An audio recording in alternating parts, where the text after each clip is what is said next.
시험 잘 보셨어요? 한 주 동안 건강하게 잘 지내셨죠? 지금 뭐 코로나19가 다시 재확산되고 있으니까 건강관리 특히 유의하셔야 되겠습니다.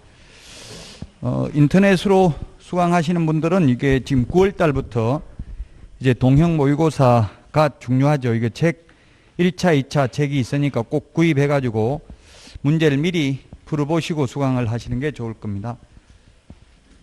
지금 이제 9월달, 10월달 2달 남았는데 2차는 9월, 10월이 중요합니다. 2차 과목은 대체로 암기하는 내용이 많죠. 1차는 생각해야 되는 게 많은데, 그래서 충분히 이 동형 모의고사하고 학원 커리큘럼에 따라서 9월, 10월만 열심히 하시면 80점 이상 합격할 수 있을 겁니다. 응시 인원은 지금 역대급으로 36만 명 이상 최고 많이 접수는 해놨습니다.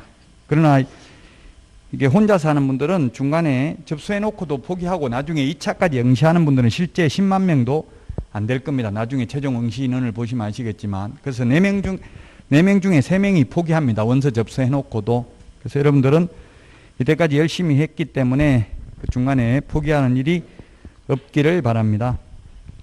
이제 동형 모의고사는 거의 다 중요한 내용이 많고요. 사이드에 있는 문제는 몇 문제 되지가 않습니다. 40문제 중에서 이제 동형 모의고사가 그래서 중요하다는 이야기입니다. 다 이 파트, 출제되는 파트에서 문제가 나와 있습니다.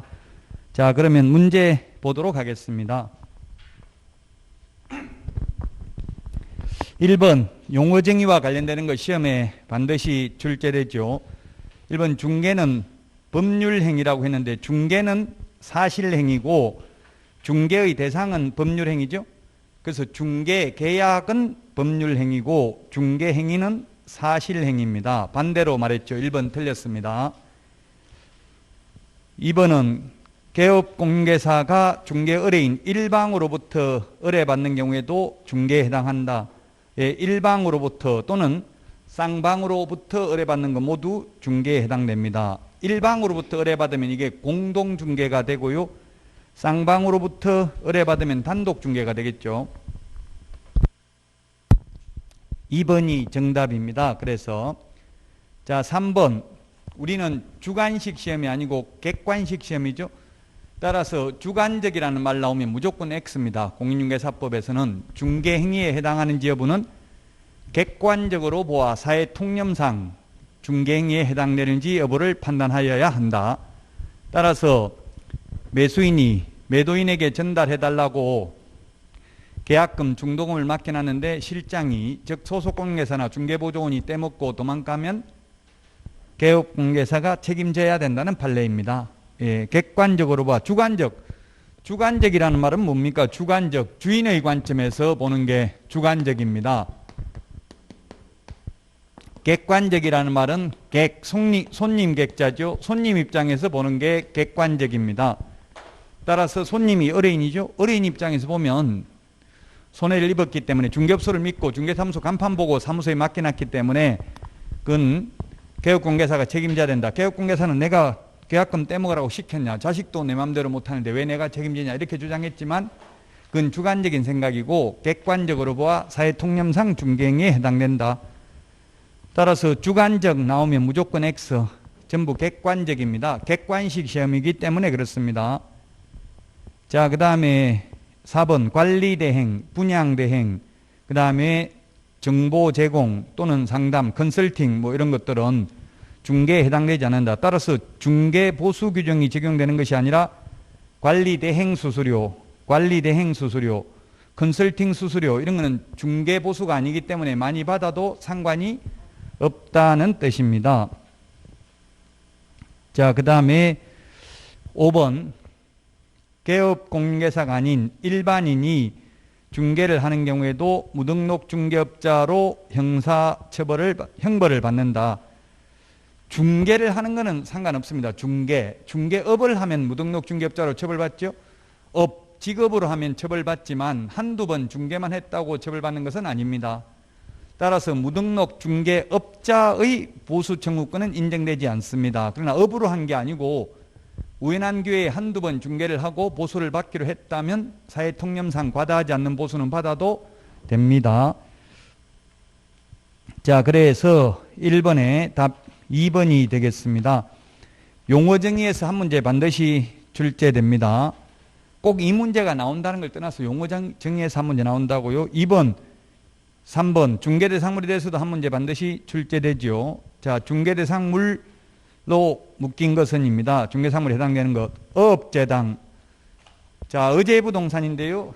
어업재단 20톤 이상 선박 이런 게 의제부동산인데 의제부동산, 준부동산 중에서 중개대상물에 해당되는 것은 임목, 공장재단, 광업재단 밖에 없습니다. 나머지 지금 어업재단, 항만운송사업재단, 자동차, 선박, 항공기 이런 것들은 의제부동산이지만 대통령령의 규정이 없기 때문에 중개대상물이 아닙니다. 그래서 기역, 니은 중개상물이 아니고요. 디귿, 유치권의 성립, 유치권, 법정지상권, 법정저당권은 성립에는 중개개입 여지가 없죠. 이전, 양도할 때에는 중개상 권리입니다. 리얼은 중개상물이네요. 등기된 환매권은 이전이 가능합니다. 이전할 때는 중개상 권리에 해당이 됩니다. 환매권이라는 것은 다시 살 수 있는 권리가 환매권이죠. 그래서 리얼이 답이고요. 그 다음에 미엄은 이걸 소위 권리금이라고 합니다. 권리금은 세 가지 종류가 있습니다.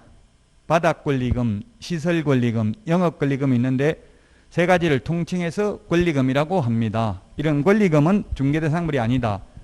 중개상물이 아니기 때문에 권리금 알선하고는 돈을 많이 받아도 공인중개사법 위반이 아니라는 이야기입니다. 그래서 2번에 리얼이 4번이 정답이 되겠습니다. 자, 그 다음에 3번 틀린 것은 했는데 토지 전부 또는 일부도 중개상물이 될 수 있다. 근데 일필의 일부에 대해서 분필 절차를 거치지 않고는 매매할 수는 없죠. 매매 중개는 안 되고 지상권, 지역권, 전세권, 임차권은 가능합니다. 그래서 일필의 일부에 대해서 매매는 안 되지만 용익물권은 가능하죠. 용익물권은 담보물권은 안 됩니다. 일필의 일부에 대해서. 제한물권 가능하다 하면 X죠. 제한물권 안에는 담보물권도 포함되니까 용익물권, 지상권, 지역권, 전세권이 용익물권이죠. 용익물권은 일필의 일부에 대해서도 가능합니다. 자, 그래서 1번은 맞고요. 그 다음에 2번 대토권. 대토권이라는 것은 대신 토지로 받는 권리 이 뜻이에요. 공익사업을 위한 토지 취득 및 보상에 관한 법률에서 원칙적으로는 현금 보상인데 토지가 수용되면 대신 토지로 주는 권리가 있다. 이것이 이른바 대토권인데 중개상물 아니죠. 미채굴 광물, 무주 부동산 이런 것은 국가 소유이기 때문에 안 되고 미채굴 광물도 광물 채굴권은 광업법 제2조에 의하면 국가가 광물 채굴할 권능이 있기 때문에 국가만이 채굴할 수 있으므로 중개가 개입할 여지가 없다. 그 다음에 토사, 암석, 하천, 지하수, 포락지 이런 거 다 중개상물이 아니다. 토사, 흑토자, 모래사자 이런 거는 토지의 일부분이지 별도로 하천, 지하수 이런 것도 마찬가지입니다. 토지의 일부분이지 토지와 분리하여 중개상물이 되지는 않는다. 3번 분양 목적으로 현실적인 제공 가능한 상태에 이르렀다고 해도 중개상물인 건축물에 해당한다. 즉 분양권은 원칙적으로 동호수가 특정되어야 중개상물이 됩니다. 그러나 이거는 뭐냐면 동호수가 특정되기 전이라도 예외적으로 될 수도 있다는 이야기입니다. 옛날에는 조합원 아파트, 지역조합 아파트는 옛날에는 동호수를 늦게 특정해서 입주하기 바로 전에, 왜냐하면 미리 동호수가 특정되면 안 좋은 동호수 받는 사람 싫어하니까 옛날에는 속임수를 많이 썼어요. 요즘은 뭐 그렇지는 않습니다. 요즘은 지역조합도 바로 동호수를 미리 특정합니다만 옛날에는 늦게 특정했는데 이미 세대수가 정해져 있고 건물이 거의 다 지어졌다면 비록 동호수가 특정되지 않았다 하더라도 중개상물이 된다는 취지입니다. 자, 그 다음에 그 밖의 토지의 정착물 중에는 명인망법을 갖춘 수목의 집단밖에 없죠.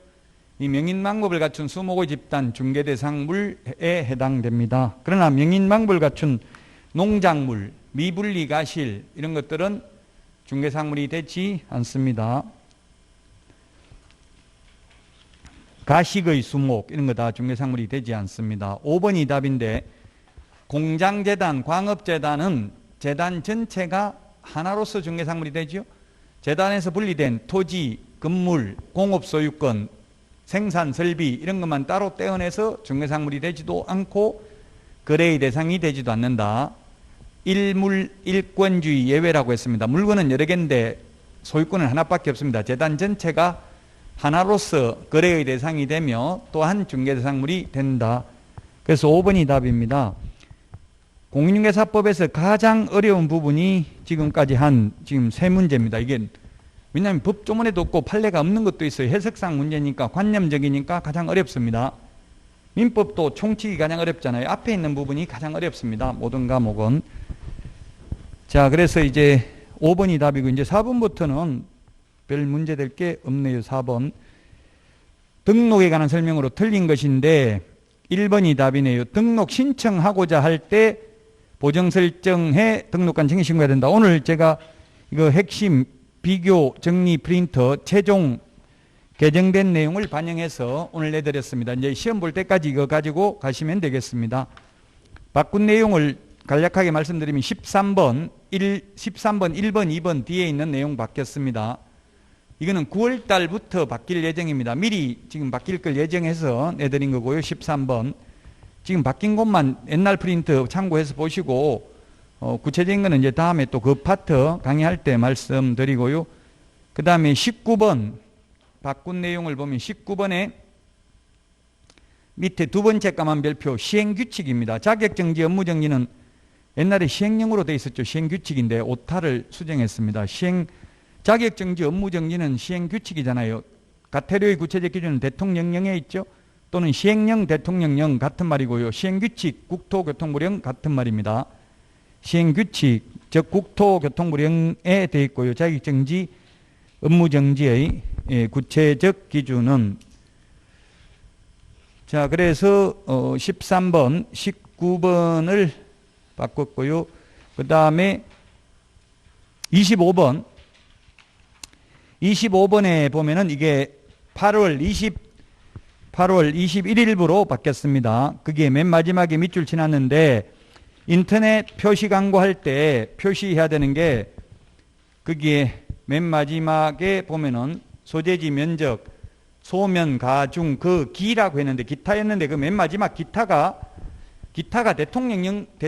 국토교통부 장관이 정하여 고시하는 사항이었거든요. 옛날에는 그 고시 사항이 시행령으로 격상됐어요. 올라와 버렸어요. 그래서 고시했던 내용이 지금은 시행령으로 바뀌었는데 그게 뭐냐면은 건축물인 경우 총청수, 사용승인일, 방향, 방 개수, 욕실 개수, 입주 가능일, 주차 대수, 관리비 이게 8월 21일부로 신설됐다고요.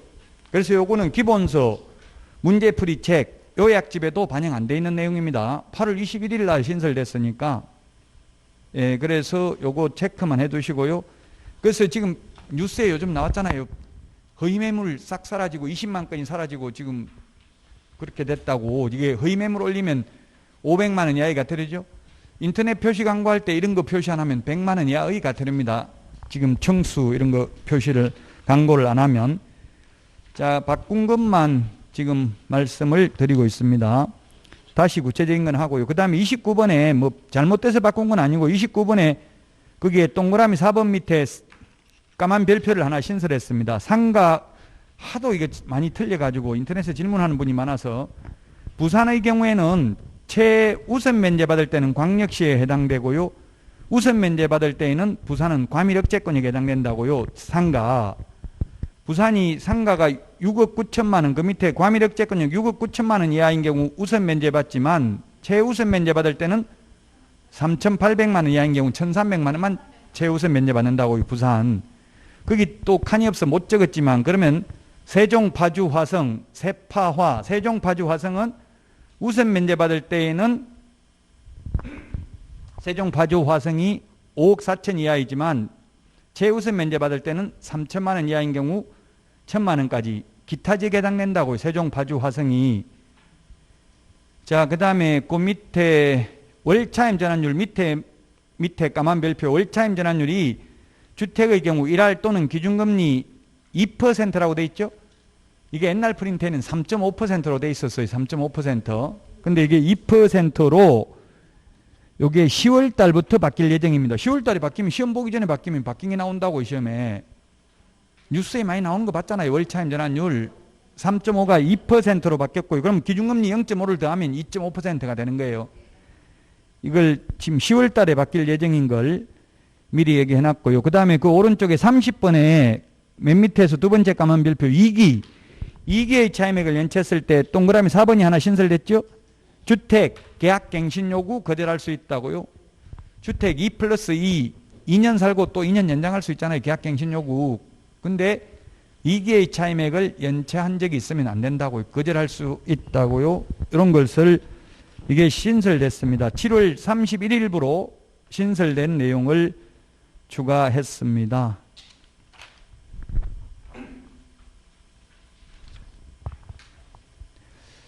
예, 그 다음에는 거의 다 한 것 같은데 맨 마지막 페이지에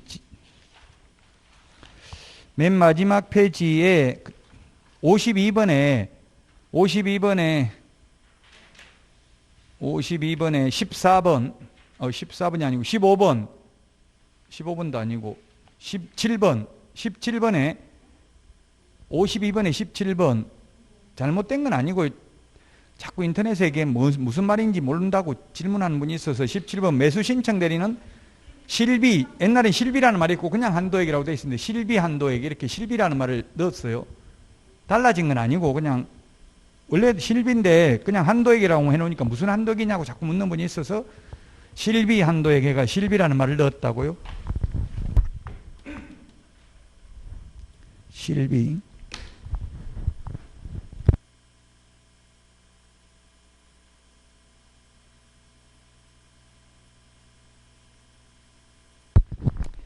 예, 그래서 이 암기 프린트 요것만 이제 시험장에 가서 이게 무슨 말인지를 알아야 돼. 풀어서 무슨 말 줄여놨기 때문에 무슨 말인지 모를 수 있어요. 무슨 말인지 모르면 법조문 찾아보면 돼. 법조문 찾는 요령이 법제처 국가법령정보에 들어가서 그 단어를 키워드 검색을 하면 돼요. 오른쪽 위에 보면은 화면 검색이라는 게 나오고요. 또 휴대폰인 경우는 왼쪽 맨 밑에 돋보기처럼 화면 검색하는 게 나와요. 거기에다 단어를 치보면 돼. 이게 있는 단어를 한 개 짧은 걸 한 두 글자 이런 걸 치보면 몇 조인지 몰라도 그 조문이 다 뜬다고 색깔 노랗게 칠해져 가지고 그래서 자꾸 찾아봐야 돼요.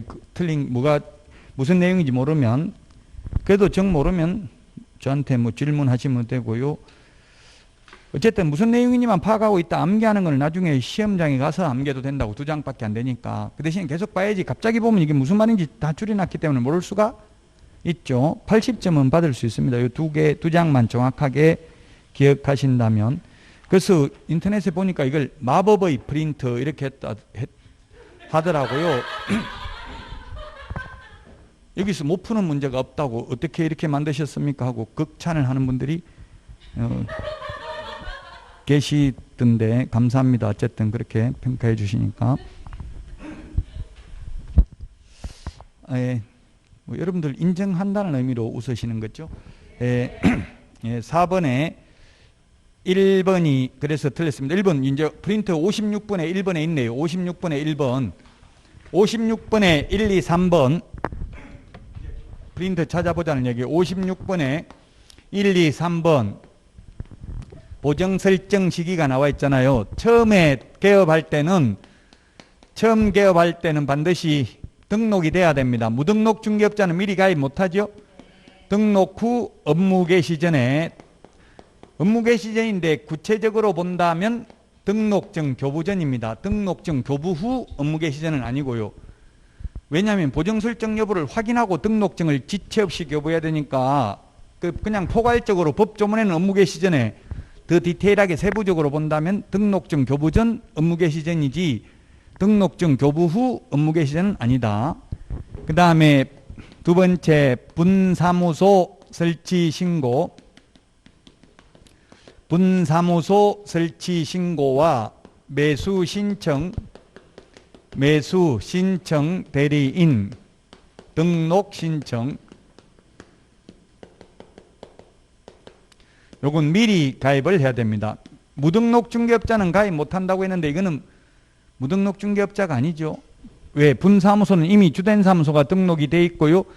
매수 신청 대리인 등록 신청도 법인인 개업공개사나 공인중개사인 개업공개사만 가능하잖아요. 부칙 개공은 안 되죠. 매수 신청 대리인 등록 신청. 자, 그래서 1번이 보정 설정을 해가지고 등록관청에 등록 신청하고자 하는 경우 미리 하는 게 아니라고요. 등록되고 나서 등록 후 등록 통지서가 있어야 가입이 가능해요. 보정가입은 1번이 틀렸습니다. 자, 그 다음에 2번은 등록 신청할 때 대표잔합, 임원, 사원, 자격증, 건축물 대장, 법인 등기사항 증명서는 제출하지 않는다. 제출하는 서류 우리 암기 프린터 2번에 적어놨는데요. 2번에 동그라미 5번 밑에 까만 별표 법인 등기사항 증명서, 건축물 대장, 자격증 사본 미제출 있습니까? 밑줄 벌겋게 색칠 좀 하세요. 새로 받은 프린트에 색칠하시라고. 이제 이거 지금부터 색칠해도 2달 동안 하면 벌겋게 된다고요. 옛날에 있던 거 가감하게 버리고 못 버리면 집에 놔놓고 가져다니지 마세요. 집에서 보고. 헷갈려요. 한 문제 때문에 당락이 결정돼요. 옛날 거 잘못 알았다가는 골치 아프다고. 한 문제에 전국에 1000명씩 왔다 갔다 해요. 합격자가. 자, 그래서 암기 프린트 2번에 다 정리해놨죠. 그래서 2번 맞고 3번 등록 신청을 하고자 하는 자는 대표자는 등록 신청일 전 1년 이내에 시도지사가 실시하는 실무교육을 받아야 되고, 다만 수료증은 전자적으로 확인이 가능한 경우에는 제출 안 해도 된다. 암기 프린터 2번에 보면은 2번에 동그라미 1번 실무교육 수료증 4번 가로 안에 뒤에 전자적 확인 X, 이 말이 뭐예요? 전자적으로 확인이 가능한 경우는 제출을 안 해도 된다, 이 뜻이라고. 이게 뜻을 알아야 된다고. 전자적 확인, 전자확인 X, 이게 무슨 뜻입니까? 이런 거 많이 물어요. 밑줄 쳐놓으시라고, 형광펜으로. 이게 이 말이라고. 전자적으로, 즉 이메일 보내거나 인터넷으로 확인하도록 했으면 제출 안 해도 된다, 이 뜻이라고요. 전자적으로 확인이 가능한 경우에는, 가능하도록 조치를 한 경우에는 제출하지 아니할 수도 있다. 자, 그래서 3번도 맞고요. 4번 등록 신청하고자 하는 때에는 인장등록이나 고용신고를 할 수 있지만 반드시 인장등록이나 고용신고를 해야 하는 것은 아니다. 직원도 뭐 같이 근무하려면 같이 고용신고도 해도 되겠죠. 인장등록도 마찬가지 소속관계사가 있다면. 근데 또 소속관계사가 없어도 인장등록은 나중에 별도로 해도 되죠. 업무 개시 전까지, 즉 등록증, 교부전까지만 하면 됩니다. 근데 등록 신청하면서 인장등록해도 됩니다. 자, 그 다음에 5번 사용승인, 사용검사, 준공검사, 준공인가 받은 건축물이라면 건축물 내장이 기재되기 전이라도 사무소 확보 서류가 될 수 있지만 가설 건축물은 안 된다. 네, 가설 건축물은 안 됩니다. 3번 프린트 3번에 5번에 맨 밑에 가로 안에 가설 건축물 제외라는 말은 안 된다는 이야기죠. 사용권 확보하면 되고 사무소 면적 제한은 없다. 맨 밑에 거의 키워드는 다 들어가 있다고 2장 안에. 이게 웬만한 문제는 그 모의고사 이건 다음 주에도 볼 때 고득점 했다고 옆에 자랑시키고 싶으면 컨닝하세요. 이게 2장 보고 한번 컨닝하는 거 연습해 보세요. 시험장에 가서도 컨닝이 가능할지. 시험장에 가도 남의 거 보고는 컨닝이 안 돼요. 본인이 알아서 컨닝 페이퍼 만들어 가야 돼요. 왜냐하면 남의 거 볼 수는 있는데 공부 잘하는지 못하는지 알 수가 없고요. 근데 이번에는 보기 힘들 것 같아요. 코로나19로 인해서 거의 한 10명, 15명 정도밖에 안 들어간대요. 한 교실에. 지금 500개 학교를 확보했대요. 전국에. 그러면 거의 10명에서 15명 들어간대요.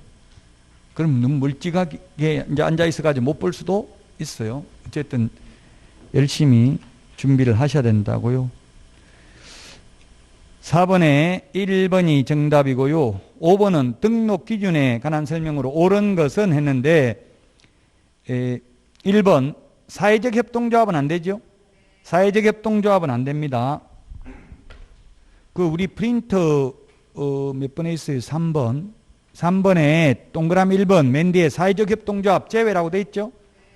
밑줄 치세요. 찾아서 사회적 협동조합은 제외된다는 말은 중개사무소로 안 된다 이 말입니다. 사회적 협동조합은 협동조합 기본법에 의한 협동조합은 자본금이 5천만 원 이상이어야 됩니다. 그러면 농업협동조합법에 의한 지역농협은 자본금이 얼마 이상이어야 될까요? 1,000만 원이 아니고 자본금 적용이 안 됩니다. 그 우리 암기 프린터 3번에 맨 밑에 특수법인은 등록기준 책임자 요건을 적용하지 않는다. X 이 말은 적용하지 않는다는 이야기입니다. 적용하지 않기 때문에 자본금 상관없다고요. 지역농협은 특수법인이니까 다른 법률의 규정에 의해서 중개업을 영위하니까 아까 여러분이 1,000만 원이라고 하는 건 보증설정금액이고요. 지역농협. 그리고 협동조합 기본법에 의한 협동조합하고 그 다음에 농업협동조합법에 의한 지역농협하고 다르다고요. 협동조합 기본법에 의한 협동조합은 자본금은 5천만 원 이상이고 보정설정금액은 2억 원 이상이죠. 협동조합 기본법에 의한 협동조합은 농업협동조합법에 의한 지역농협은 1,000만 원 이상이라고 보정설정금액. 협동조합이라는 말이 비슷하잖아요. 그래서 그걸 정확하게 구분을 해서 정리를 해야 된다. 4번에 1번 답이고 5번은 2번이 답인데 기역이 맞고 리얼 맞습니다. 근데 리얼은 중개업만이 아니라 우리 그 3번 프린트 3번에 동그라미 2번 밑줄 쳐놨잖아요. 14조 업무만 이렇게 돼 있죠. 14조에 6개가 있고요. 그 6개는 우리 암기 프린트 24번에 있잖아요. 24번 법인이 할 수 있는 것 24번에 보면 6개가 있다. 중개업만 X. 그 다음에 디귿은 임원 또는 사원 전원이 연수교육 받는 게 아니라 뭐 받아야 돼? 실무교육. 우리 암기 프린트 3번에 동그라미 4번 모든 사원 임원 실무교육 받으라고 돼 있죠? 밑줄 쳐놓으세요. 실무교육. 지금부터 밑줄 치더라도 프린트 이거 2장 벌겋게 된다고. 그냥 금방 2달만 공부하면. 너무 깨끗해도 나무 프린트 같으니까 색칠 좀 해놓으세요. 색칠해놓은 거 다음에 보면 누가 내 프린트에 색칠해놨지 이렇게 또 충격받는다고. 그렇게 몇 번, 한 7번 충격받아봐야 8번째 맞춥니다. 리얼 맞고 미음은 2분의 1이 아니고 3분의 1이죠. 3분의 1 우리 암기 프린트 3번에 몇 번에 있어요? 3번에도 있고요. 또 이게 암기 프린트가 중복된 게 많아요. 똑같은 내용이. 왜냐하면 3분의 1을 중심으로 또 정리한 게 있잖아요. 56번에 보면 3분의 1이 또 2개가 있죠. 3분의 1 동그라미 1번 밑줄 치세요. 그 3분의 1 이상이 공인중개사이어야 한다. 대표자는 공인중개사이어야 하며 대표자를 제외한 임원 또는 사원의 3분의 1 이상이 공인중개사이어야 한다. 자, 그래서 5번에 2번이 정답이 되겠습니다. 5번에 2번이 정답이 되겠고요. 자, 그 다음에 6번입니다. 6번 결격사유 시험에 반드시 출제됩니다. 결격사유 해당하는 자는 했는데 공소시효 완성되면 결격사유 아닙니다. 시효 완성되는 즉시. 공소시효가 완성되면 처벌도 안 받죠. 뭐 예를 들면 옛날에는 지금은 살인죄 공소시효가 없습니다만 옛날에는 15년이었다고 공소시효가. 그러면 뭐 화성살인사건, 대구 개구리 소년사건 이런 거 15년 지나면 처벌 못하죠. 처벌 못하니까 결격사유도 아니다. 일반 사면은 즉시 벗어납니다. 결격사유 아니고 선고유예, 기소유예 결격사유 아니죠. 집행유예는 유예 기간 동안 결격사유입니다. 집행유예 4번에 2년 선고받았으면 징역 1년에 집행유예 2년 선고받았으면 2년간 결격사유입니다. 앞에 1년 볼 필요 없고. 그러면 1년이 경과됐으니까 결격사유죠. 아직 2년 지나야 되잖아요. 집행유예는 유예 기간 동안 결격사유에 해당된다. 그 다음에 벌금은 주택법 벌금은 결격사유가 아니고 이 법 공인중개사법 위반으로 벌금 300만 원 이상 받은 경우만 결격사유다. 우리 암기 프린트 31번 시험에 반드시 나오죠. 31번에 동그라미 11번 있잖아요. 이 법 위반으로 300만 원 이상 벌금 받아야 결격사유다.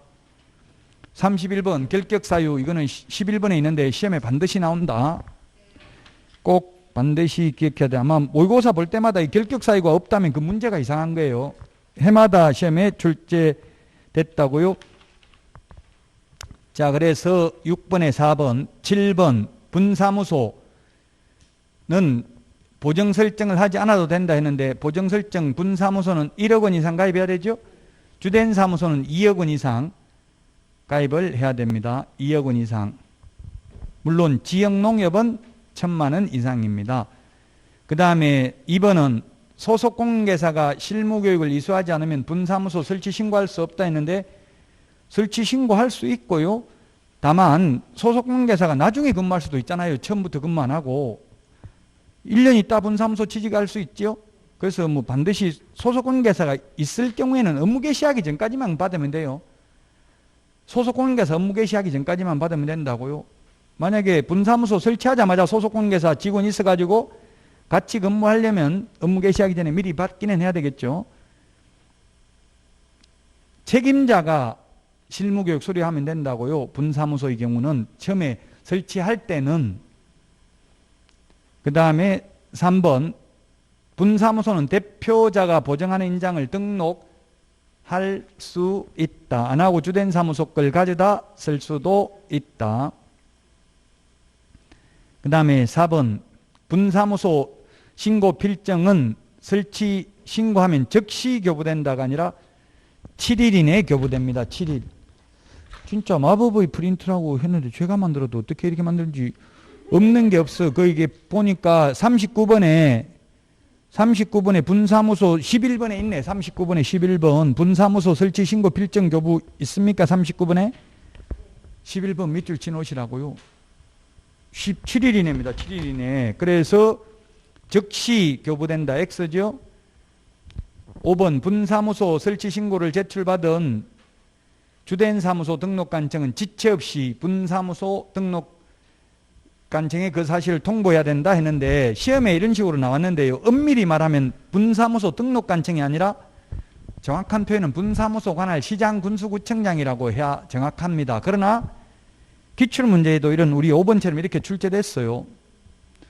왜냐하면 등록관청은 우리 법제 구조에 보면 법인인 경우 주된 사무소 소재지 시장군수구청장을 말한다. 이때 시장은 구가 설치되지 아니한 시의 시장을 말한다. 이런 규정이 있어요.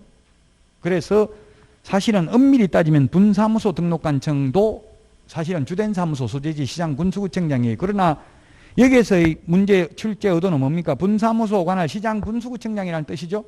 실제 기출문제도 이렇게 완벽하지 않게 출제됐어요. 기출문제 지문에 이런 식으로 나왔다. 5번이 답입니다. 그래서